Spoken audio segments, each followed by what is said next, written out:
길을 잃었다고 말하는 자여. 그대는 정녕 길을 잃은 것인가? 아니면 길이 보이지 않는다는 핑계로 걷기를 멈춘 것인가? 답답하다 하소연하며 하루를 보내는 동안 그대의 발은 한치도 앞으로 나아가지 않았다.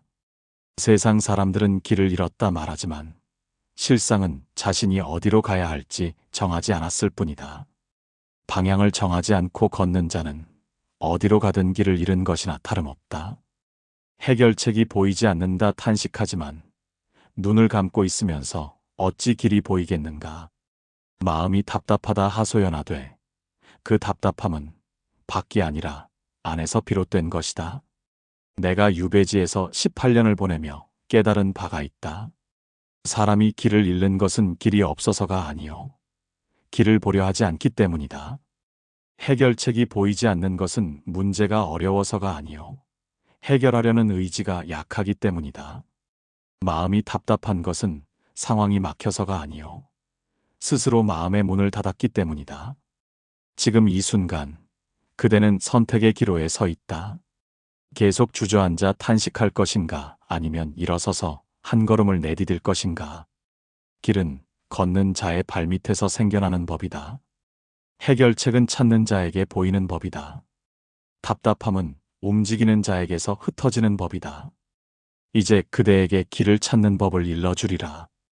첫째, 멈추지 말고 작은 한 걸음을 내디더라. 길을 잃었다 여기는 자의 가장 큰 잘못은 그 자리에 주저앉는 것이다. 방향을 모르겠다는 이유로, 앞이 보이지 않는다는 핑계로 두려움에 사로잡혀 꼼짝도 하지 않는다. 이는 스스로 무덤을 파는 것과 같다. 멈춰선 자에게는 아무것도 일어나지 않는다. 변화도 없고 깨달음도 없고 기회도 찾아오지 않는다. 내가 강진 유배지에 처음 도착했을 때를 돌이켜보라.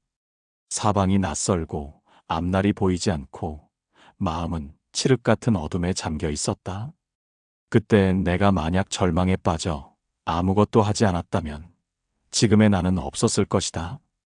하지만 나는 매일 아침 붓을 들었다. 한자 한자 글을 쓰고 한 권 한 권 책을 읽었다. 그 작은 행동들이 모여 500여 권의 저술이 되었다. 길이 보이지 않을 때도 나는 손을 멈추지 않았다. 그대가 지금 해야 할 일은 거창한 계획을 세우는 것이 아니다. 당장 눈앞에 있는 작은 일 하나를 시작하는 것이다. 방을 정리하든, 책 한 권을 펼치든, 산책을 나서든, 무엇이든 좋다. 중요한 것은 멈춰 있지 않는 것이다. 물이 흐르지 않으면 썩듯이 사람도 움직이지 않으면 썩는다. 몸이 움직이면 마음도 따라 움직이고, 마음이 움직이면 생각도 따라 움직인다. 작은 행동은 작은 변화를 낳고, 작은 변화는 작은 희망을 낳는다.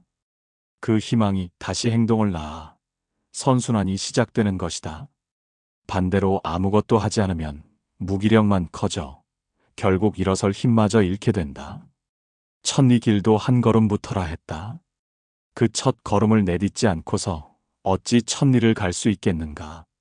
길을 잃었다 여길 때일수록 더욱 움직여야 한다. 방향이 틀렸다면 걸으면서 바로잡으면 된다. 헤매는 것이 두렵다면 헤매면서 배우면 된다. 실수가 두렵다면 실수하면서 성장하면 된다. 완벽한 계획을 기다리다가는 평생 첫 걸음도 못 떼고 늙어버릴 것이다. 지금 당장 할 수 있는 가장 작은 일부터 시작하라. 그것이 길을 찾는 첫 번째 법칙이다.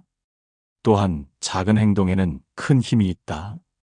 매일 아침 같은 시각에 일어나고 같은 시각에 책상 앞에 앉고 1시간씩 공부하거나 일하는 것. 이런 작은 습관들이 쌓여 사람을 만든다. 나는 유배지에서도 매일 새벽에 일어나 경전을 읽었다. 처음에는 괴로웠지만 한 달이 지나자 몸이 익숙해졌고 1년이 지나자 그것이 나의 힘이 되었다. 18년 동안 하루도 거르지 않고 쌓은 그 시간들이 지금의 학문을 이루었다. 그러므로 거창한 목표에 압도되어 주저앉지 말라. 눈앞의 작은 일 하나에 집중하라. 오늘 하루 정성껏 살아내는 것, 그것이 곧 인생을 사는 법이다. 길은 한 걸음 한 걸음 걸으며 생겨나는 것이지 앉아서 생각한다고 나타나는 것이 아니다. 지금 이 순간 그대의 발을 움직여라. 그것이 모든 변화의 시작이다. 둘째, 길을 잃은 것이 아니라 새로운 길을 찾는 중임을 기억하라. 사람들은 계획대로 되지 않으면 길을 잃었다 생각한다. 하지만 이는 착각이다.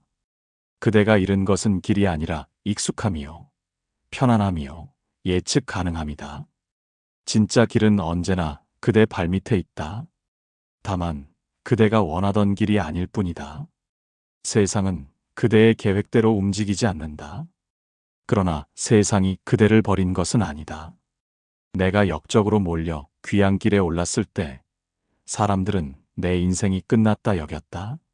나 또한 처음에는 그리 생각했다. 한양에서의 영화로운 삶, 임금을 보필하던 나날들, 개혁의 꿈을 펼치던 시절이 모두 물거품이 되었다. 하지만 돌이켜보니 그것은 끝이 아니라 새로운 시작이었다. 유배지에서 나는 진정한 학문의 길을 찾았다.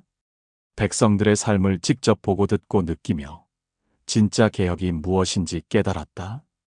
만약 유배를 당하지 않았다면 나는 평생 권력의 달콤함에 취해 피상적인 학문만 했을 것이다. 그대가 지금 길을 잃었다 여기는 그 순간이 실은 새로운 길로 들어서는 입구일 수 있다. 직장을 잃었는가? 그것은 그대가 진정하고 싶던 일을 찾으라는 신호일 수 있다. 관계가 끊어졌는가? 그것은 독이 되는 인연에서 벗어나 진짜 사람을 만나라는 뜻일 수 있다. 사업이 실패했는가? 그것은 더 크게 성장하기 위한 배움의 시간일 수 있다. 모든 막힌 길은 다른 길로 가라는 표지판이다. 길을 잃었다는 생각 자체가 그대를 올가맨다. 그 생각을 버려라. 대신 이렇게 물어라. 지금 내가 서 있는 이곳에서 무엇을 배울 수 있는가? 이 상황이 나에게 무엇을 가르쳐 주려 하는가? 어떤 새로운 가능성이 열려 있는가? 이렇게 질문을 바꾸는 순간 그대의 눈에는 전에 보이지 않던 것들이 보이기 시작한다. 세상에는 정해진 길이 없다. 사람들이 많이 다닌 길이 있을 뿐이다. 그 길이 반드시 옳은 것도 아니고 그대에게 맞는 것도 아니다. 오히려 남들이 가지 않은 길에서 그대만의 가치를 발견할 수 있다. 공자께서도 말씀하시지 않았던가? 사람이 길을 넓히는 것이지 길이 사람을 넓히는 것이 아니라고. 그대가 걷는 곳이 곧 길이 되는 것이다. 두려워 말라. 새로운 길은 언제나 낯설고 불확실하다. 하지만 그 불확실함 속에 성장이 있고 발견이 있고 진짜 삶이 있다. 안전하고 예측 가능한 길만 걸었다면 그대는 결코 자신의 한계를 넘어설 수 없다. 길을 잃었다 좌절하지 말고 새로운 길을 발견했다 기뻐하라. 그대의 인생은 지금부터 시작이다. 또한 명심하라. 길을 잃었다 느끼는 그 순간이야말로 그대가 가장 깨어있는 순간이다. 모든 것이 순조로울 때는 아무 생각 없이 흘러가지만 막혔을 때 비로소 깊이 생각하게 된다. 고통이 성찰을 낳고 성찰이 지혜를 낳는다. 그러니 지금의 혼란을 저주하지 말라. 오히려 이 기회를 붙잡아 그대 자신을 돌아보고 진정 원하는 것이 무엇인지 어디로 가야 하는지 깊이 사유하라. 길을 잃은 것이 아니다. 그대는 지금 진짜 길을 찾는 중이다. 셋째, 문제가 아니라 시각을 바꾸어라. 해결책이 보이지 않는다 탄식하는 자여. 문제를 바라보는 그대의 눈이 잘못되었을 수 있다. 사람은 자신이 보고 싶은 것만 보고 믿고 싶은 것만 믿는 법이다. 문제만 보면 문제만 보이고 불가능만 생각하면 불가능만 보인다. 하지만 같은 상황을 다른 각도에서 보면 전혀 다른 풍경이 펼쳐진다. 내가 목민심서를 쓸 때의 일이다. 백성을 다스리는 목민관의 부패와 무능함을 개혁하려 했지만 어디서부터 손을 대야 할지 막막했다. 문제가 너무 크고 복잡해 보였다. 하지만 내가 시각을 바꾸어 문제를 해결하려 하지 않고 원칙을 세우려 하자 길이 보였다. 목민관이 지켜야 할 근본을 정하고 그것을 구체적인 실천 방안으로 풀어내니 복잡하던 문제가 명쾌하게 정리되었다. 문제를 쪼개고 쪼개서 작은 단위로 만들자 해결 불가능해 보이던 것들이 하나씩 풀리기 시작했다. 그대가 부딪힌 문제를 다시 보라. 정말로 해결책이 없는가 아니면 그대가 해결책을 보지 못하는 것인가? 대부분의 경우 후자다. 사람은 익숙한 방식으로만 생각하려 한다. 늘 해오던 대로, 남들이 하는 대로, 배운 대로만 생각한다. 그러니 새로운 답이 나올 리 없다. 같은 생각을 반복하면서 다른 결과를 기대하는 것은 어리석음의 극치다. 시각을 바꾸는 법은 이러하다. 첫째, 문제를 거꾸로 보라. 이것이 정말 문제인가 아니면 기회인가? 이것이 장애물인가 아니면 디딤돌인가? 돌을 장애물로 보면 넘어야 할 짐이지만 디딤돌로 보면 오를 수 있는 계단이다. 둘째, 문제를 멀리서 보라. 지금 당장은 크게 보이지만 1년 후에도 그렇게 클까? 10년 후에는? 죽을 때는? 멀리서 보면 작아지고 작아지면 다룰 만해진다. 셋째, 문제를 다른 사람의 눈으로 보라. 만약 그대가 존경하는 스승이라면 이 상황을 어떻게 볼까? 그대의 자식이 같은 문제를 가져온다면 어떤 조언을 해줄까? 자신의 문제는 감정이 개입되어 객관적으로 보기 어렵다. 하지만 남의 일처럼 보면 명확해진다. 넷째, 문제의 본질을 파악하라. 겉으로 드러난 증상이 아니라 근본 원인이 무엇인가? 돈이 문제인가 아니면 돈에 대한 그대의 태도가 문제인가? 시간이 없는 것인가 아니면 시간을 잘못 쓰는 것인가? 또한 문제를 쪼개는 법을 배워라. 큰 문제는 무수히 많은 작은 문제들의 덩어리다. 그것을 한 번에 해결하려 하니 막막한 것이다. 큰 산도 한 걸음씩 오르듯 큰 문제도 작은 문제로 나누어 하나씩 해결하라. 예를 들어 빚이 많다면 전체 빚을 보지 말고 이번 달 갚을 돈만 생각하라. 그것도 부담스럽다면 오늘 아낄 수 있는 돈부터 생각하라. 작은 성공이 쌓이면 큰 성공이 된다. 나는 강진에서 18년을 보내며 깨달았다. 문제 자체는 중립적이다. 그것을 지옥으로 만드는 것도 성장의 기회로 만드는 것도 사람의 마음이다. 같은 비를 맞아도 어떤 농부는 저주하고 어떤 농부는 기뻐한다. 밭의 상태가 다르기 때문이다. 그대의 마음밭을 어떻게 가꾸느냐에 따라 같은 일도 전혀 다른 의미를 갖는다. 문제를 원망하지 말고 그대의 시각을 점검하라. 답은 밖이 아니라 안에 있다. 넷째, 답답함은 욕심이 많아 생기는 것임을 깨달아라. 마음이 답답하다 하소연하는 자여. 그 답답함의 정체를 아는가? 그것은 현실과 욕망 사이의 간극이다. 그대가 원하는 것과 그대가 가진 것 사이의 거리다. 바라는 것이 크면 클수록, 가진 것이 적으면 적을수록 그 답답함은 커진다. 하지만 이것을 알라. 답답함을 만드는 것은 상황이 아니라 그대의 욕심이다. 사람의 욕심은 끝이 없다. 하나를 얻으면 둘을 원하고 열을 얻으면 백을 원한다. 가난할 때는 부자가 되고 싶고 부자가 되면 더 큰 부자가 되고 싶다. 벼슬이 없을 때는 벼슬을 원하고 벼슬을 얻으면 더 높은 자리를 탐한다. 이렇게 끝없이 더 많은 것을 추구하다 보면 평생을 답답함 속에서 살게 된다. 왜냐하면 욕심은 채워지는 법이 없기 때문이다. 내가 강진에 유배되어 모든 것을 잃었을 때 처음에는 극심한 답답함에 시달렸다. 책도 없고 벗도 없고 미래도 없었다. 하지만 차츰 깨달았다. 내가 답답한 것은 상황 때문이 아니라 잃은 것에 집착하기 때문이었다. 한양의 화려함, 권력의 달콤함, 명예의 찬란함을 놓지 못했기 때문이었다. 그것들을 내려놓자 비로소 마음이 가벼워졌다.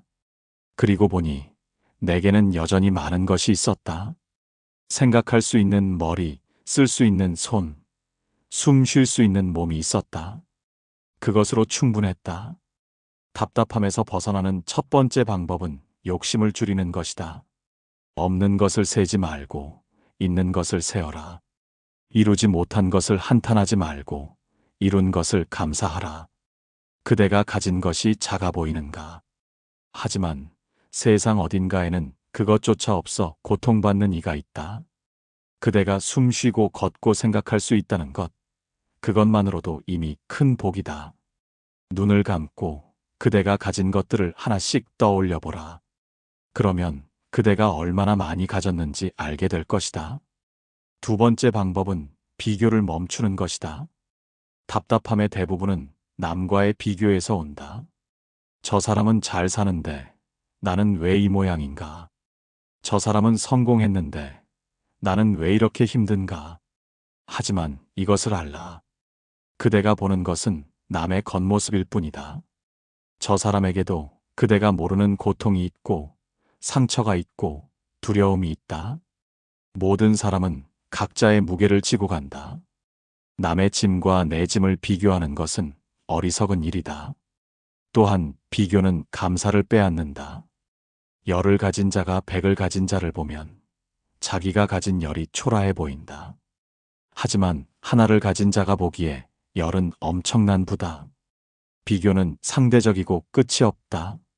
위를 보면 한이 없고 아래를 보면 족함이 있다. 그대가 어디를 보느냐에 따라 그대의 마음이 결정된다. 위를 보며 괴로워할 것인가? 지금을 보며 만족할 것인가? 세 번째 방법은 과정을 즐기는 것이다. 사람들은 결과만 바라보며 조급해한다. 빨리 성공하고 싶고, 빨리 인정받고 싶고, 빨리 행복하고 싶다. 하지만 삶은 결과가 아니라 과정이다. 목적지에 도착하는 순간은 한순간이지만 가는 길은 오래 걸린다. 그 길에서 행복을 찾지 못한다면 그대는 평생 불행할 것이다. 씨를 뿌리는 것도, 물을 주는 것도, 잡초를 뽑는 것도 모두 농사의 일부다. 수확만이 농사가 아니다. 지금 이 순간 그대가 하고 있는 일에서 의미를 찾아라. 마지막으로 답답함은 때로 성장의 신호다. 지금의 그릇이 작아서 더 큰 그릇으로 바뀌어야 할 때 답답함을 느낀다. 매미가 허물을 벗을 때, 뱀이 껍질을 벗을 때 고통스러운 법이다. 그러나 그 고통을 견디면 새로운 단계로 나아간다. 그러니 답답함을 저주하지 말라. 그것은 그대가 성장하고 있다는 증거일 수 있다.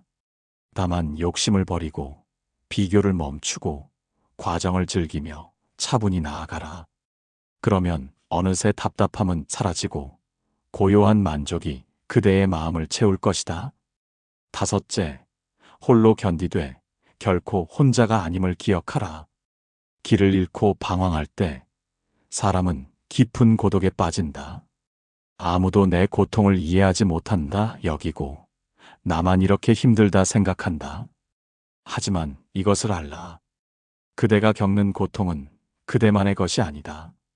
수많은 이들이 같은 길을 걸었고 지금도 걷고 있다. 그대는 혼자가 아니다. 내가 유배지에서 가장 힘들었던 것은 외로움이었다. 학문을 나눌 벗도 없고 마음을 터놓을 사람도 없었다. 하지만 나는 책 속에서 벗을 찾았다. 공자와 맹자가 내 스승이 되었고 주자와 퇴계가 내 벗이 되었다. 그들도 역경을 겪었고 좌절을 맛보았고 외로움에 시달렸다. 그들의 글을 읽으며 나는 위로받았다. 나만 힘든 것이 아니구나. 선현들도 이런 길을 걸었구나. 그렇게 알게 되자 외로움이 덜해졌다. 또한 나는 제자들을 가르치며 외로움을 극복했다. 비록 초라한 유배지였지만 배우려는 젊은이들이 나를 찾아왔다. 그들에게 학문을 가르치고 삶의 지혜를 나누며 나는 다시 쓸모 있는 사람이 되었다. 주는 것이 받는 것보다 더 큰 기쁨임을 깨달았다. 남을 돕는 것이 곧 나를 돕는 것임을 알았다. 그대가 지금 외롭다면 그것은 그대가 안으로만 향해 있기 때문이다. 자신의 고통에만 집중하고 자신의 문제에만 매몰되어 있다. 하지만 눈을 들어 밖을 보라. 세상에는 그대보다 더 힘든 이들이 많다. 그들에게 손을 내밀어라. 작은 도움이라도 좋다. 말 한마디, 미소 하나, 귀 기울여 들어주는 것만으로도 충분하다. 남을 돕는 순간 그대의 고통은 상대적으로 작아진다. 그리고 그대는 더 이상 혼자가 아니게 된다. 또한 그대의 조상과 후손을 생각하라. 그대의 조상들도 삶의 풍파를 겪으며 견뎠다. 그들이 포기하지 않았기에 지금의 그대가 있다. 그대는 그들의 피와 땀의 결실이다. 그리고 그대가 견디면 그대의 후손이 더 나은 삶을 살 수 있다. 그대는 과거와 미래를 잇는 고리다. 혼자가 아니라 거대한 생명의 사슬 속 한 부분이다. 벗이 없다면 벗을 만들라. 같은 고민을 하는 이들이 반드시 있다. 그들을 찾아라. 책을 읽든 모임에 나가든 도움을 청하든 방법은 많다. 스승이 필요하다면 스승을 찾으라. 지금은 옛날과 달리 지식이 넘쳐난다. 그대가 배우려 한다면 가르침은 어디에나 있다. 중요한 것은 그대가 문을 두드리는 것이다. 두드리면 열린다. 그러나 명심하라. 의지하는 것과 기대는 것은 다르다. 남에게 의지해도 좋지만 남이 그대를 구원해 주리라 기대하지는 말라. 결국 그대의 삶은 그대가 책임져야 한다. 남은 그대를 도울 수 있을 뿐 그대 대신 살아줄 수는 없다.